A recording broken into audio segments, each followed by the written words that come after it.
In today's video, I'm going to show you how to use a prompt template in Lemlist using the AI features inside your lead list. First, log into your Lemlist account and go to your campaign. Next, head over to Lead List. Once inside, click Enrich Leads drop-down menu. After that, choose the Use AI option. This will open the AI enrichment tools and prompt templates available inside Lemlist. Next, browse through the built-in prompts. You'll find templates for things like company descriptions, personalized icebreakers, email intros, and prospect summaries. Simply choose the prompt template you want to use, then let Lemlist generate the content automatically for your selected leads.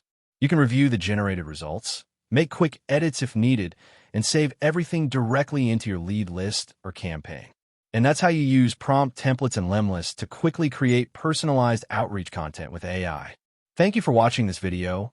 Please feel free to use the affiliate link in the description.